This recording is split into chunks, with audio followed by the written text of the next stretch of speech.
Good afternoon. Yesterday's tragedy has clearly struck our state and our citizens in a very profound way.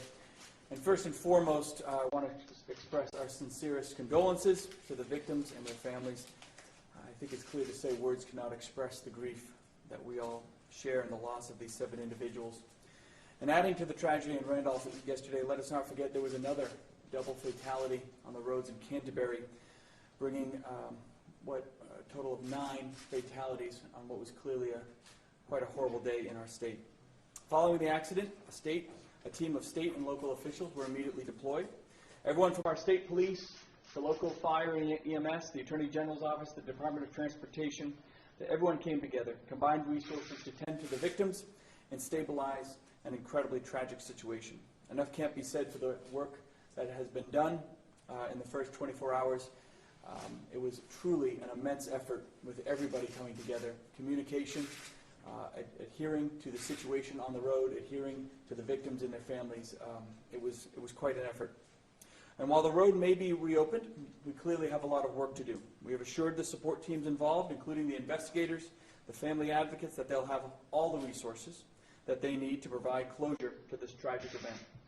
Linda Rule and her team of victims advocates, the veteran service officers, they've all been deployed. They've done an incredible job in these first hours following the tragedy, and they stand ready to help the survivors and families work through what will likely be a very trying grieving process.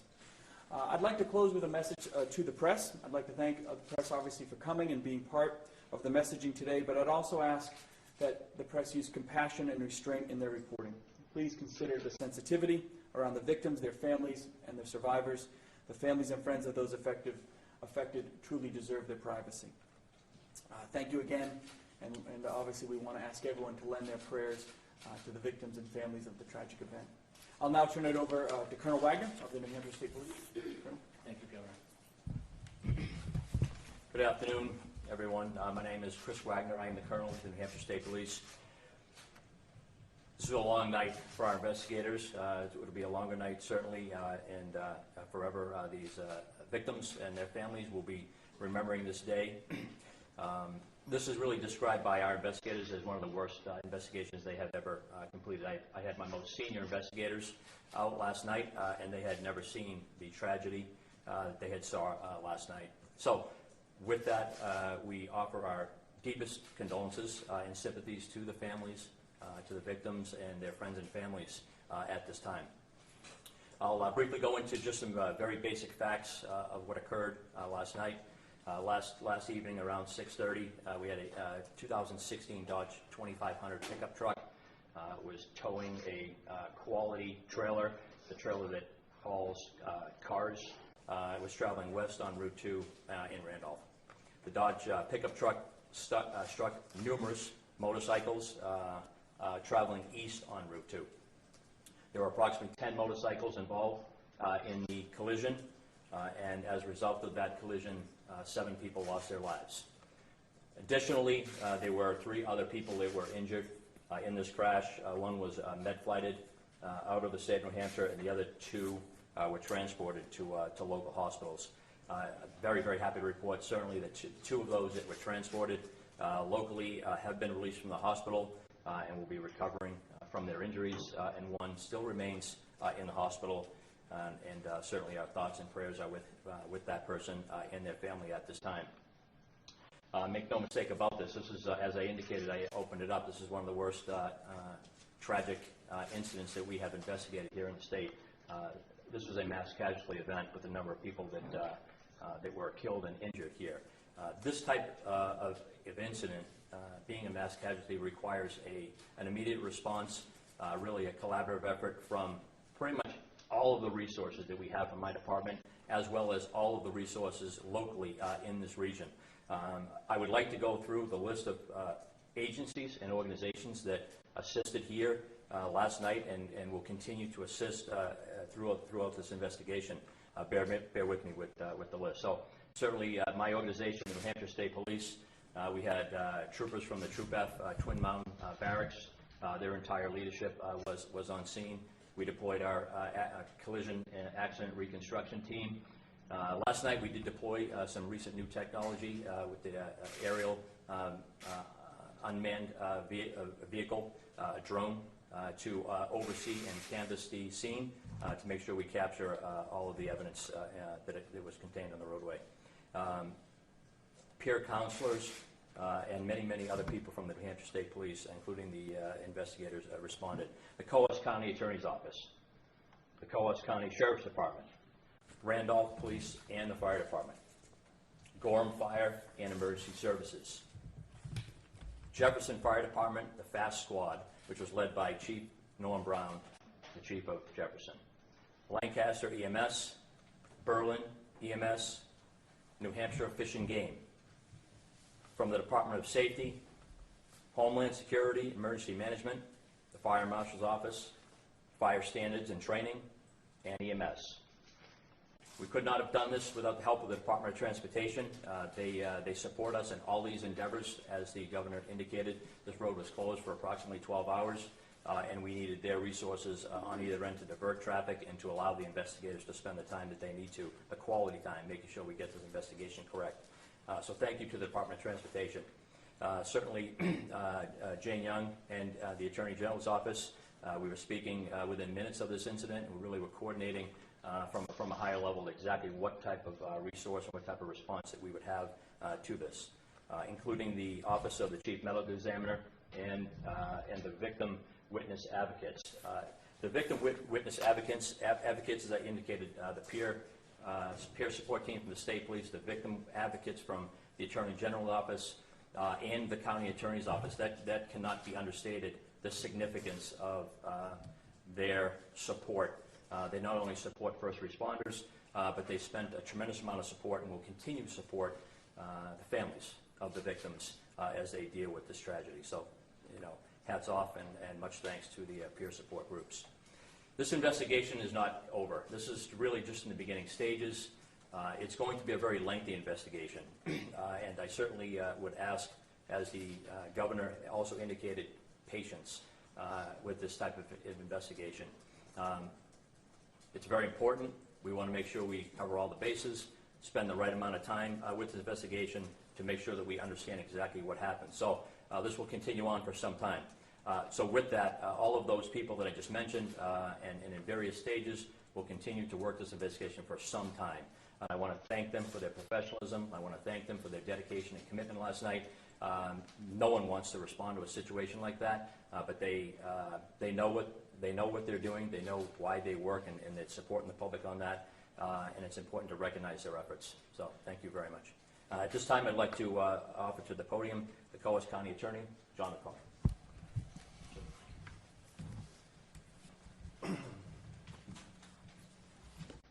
Good afternoon. Thank you, Colonel Wagner. Thank you, Governor, for being here. Thank you to Jane Young from the Attorney General's office and for all those first responders and law enforcement who responded to this tragic event yesterday evening in Randolph. I responded immediately to an unfolding accident scene on Route 2 in Randolph on Friday evening. And I've been working closely at this time and at that time with various law enforcement agencies throughout last night, and we continue to work with them closely as this investigation unfolds, and we will continue to work with them until this investigation reaches a point of conclusion.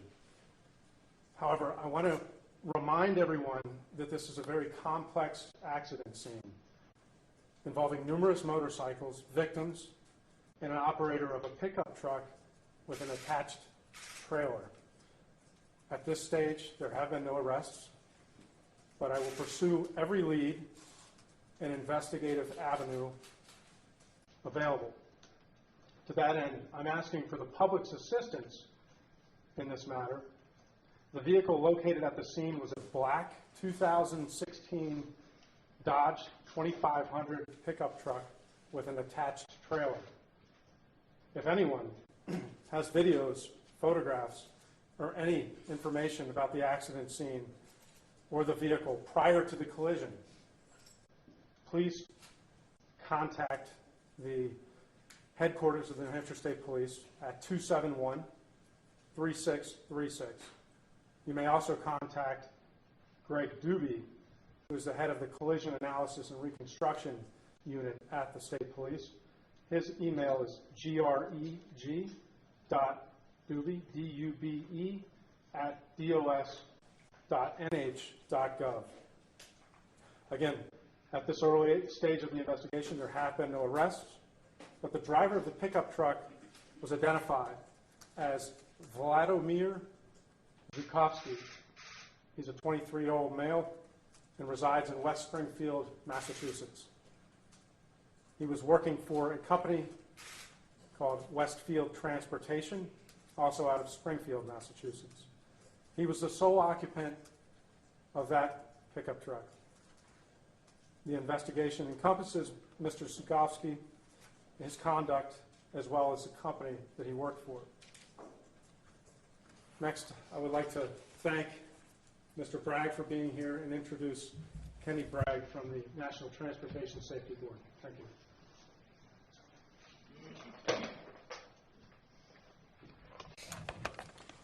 Good afternoon. My name is Kenny Bragg. I'm the NTSB investigator in charge of this investigation. On behalf of the NTSB, I'd like to offer my deepest condolences to the drivers and the families that were affected in this crash. The mission of the NTSB in this investigation is not just to understand what happened, but to understand why, and to issue safety recommendations that will prevent further accidents from occurring.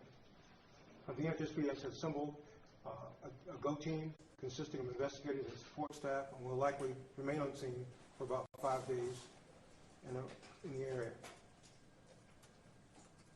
The NTSB investigation will focus on the factors which affected the driver in this crash, the mechanical condition of the pickup truck in this crash, as well as the motor carrier operations and the survivability of the motorcycle operators. In the coming days, NTSB will likely release information in coordination with the state police about the NTSB investigation. That information will be released at NTSB_newsroom. I would like to thank the governor of the state of New Hampshire, as well as the state police commander, for their cooperation in assisting NTSB. Thank you.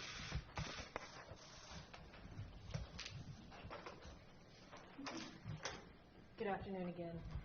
Last evening, the 7 victims were removed from the scene. They were transported to the Office of the Chief Medical Examiner in Concord. Autopsies on those victims began this morning and continue as we are here at this press conference. We are not releasing any of the names of the victims today. We will likely, and I emphasize likely, release them tomorrow. The challenge, as you can imagine, is notifying 7 families of their loved ones' loss. There are several families that we have not been able to reach yet, so again, I would ask you for your patience with this process as the families begin to grieve the unspeakable and the unbelievable for them. We have had victim witness advocates embedded with friends and with family through the night, and we will be there in the coming days. But as the governor said, I ask you at this moment of profound sorrow and quite frankly horror to please keep your distance from the families. They are trying to come to grips with this, trying to come to terms with loss of their loved ones. There are also a number of friends that are in the area, and they have asked through the victim witness advocates also for their peace. So while I understand that you have a job, and I respect all your jobs, I'm asking that in return you respect the families and the friends at this time. We will give a notice tomorrow if we are able to provide the names. The decision has been made that we will not provide names in piecemeal, but we will provide you the seven names at once. We will determine what we will do with the injured, if they want to be identified or not. We are working through that process now. We will take a brief number of questions for any of us, but as the governor said and as the county attorney noted, this is an unfolding investigation. We have more questions than answers at this moment. Can you say whether drugs or alcohol were involved in terms of the driver, or other factors played a part in the accident, like such as the sunlight? So those were all factors that will be considered as this investigation unfolds. So I cannot give you those details at that time, and I think that the county attorney would echo that response. That's right. Can we get the spelling of his name, Vlad? Yeah, so we'll give you spellings of all names afterwards. Please, we had heard that maybe the driver fled the scene, is that correct? And did the Marines actually, and have we identified the group that has been involved? We understand it's the Jarheads Motorcycle Club, is that correct? Can we say that? So you can say that there are members of that group. Yes, they are a Marine group. They were up in the area for a reunion. We cannot provide you any details about what happened at the scene, but as indicated, we have identified the driver and where he lives. You can say we can call him. So how about this? For fairness, we'll go that way, and then we'll come back to you. Mike Ben David, Channel 3 in Vermont. What is the process to find out if the driver is going to be charged? What's the process you're going through? So I will turn that over to the county attorney, but as he said, right, this is the dawn of a very long day. John? As I indicated in my remarks, this was a complex, very complex scene to inventory and to investigate. So at this point, again, we can't release any information regarding the investigation. It's ongoing. That's as much as I can say at this point. Question for the governor. In Vermont, when you cross the line into New Hampshire, there's a big difference when you see people riding motorcycles without helmets. Was this any indication? I know it's early in the investigation, but when you go back to Concord, is this going to be something you're pushing for? I mean, not living in the state, it's pretty odd to see that. No. At this point, there's no evidence, given the horrific significance of what happened, whether it was helmet or no helmet was going to provide survivability. So this is the no helmet issue is something that the state has been dealing with for ages. It's something that the people of the state have agreed upon, but we don't see any movement on that coming forward. Was this a formal motorcycle club, or was this just an informal ride, I guess? Trying to understand who this group of, obviously it was a group of bikers, whether or not this was a formal club or no. So I think that is part of what we are trying to understand too. We know that they were members of the Jarhead Motorcycle Club. I cannot tell you if all 7 victims and the 3 injured were actual members or if they were supporters, but that is something that we are looking into. One more question. Can you speak at all about the condition of the patient that was brought to Maine? So we have checked on the condition of that patient. That patient is recovering, but my understanding is that there were significant injuries. Thank you, and I'm going to thank you in advance for respecting the families and the friends, and we will put out a briefing tomorrow. I will tell you that when we release the names, it won't be here. It will be in the Concord area. I know that NTSB will be out there working, and you may want to get some footage of that, but I also ask that you give them the distance to get their jobs done. I know that they would appreciate that, and that's how we're going to get answers, everybody. Good night. Drive safe home. Thank you.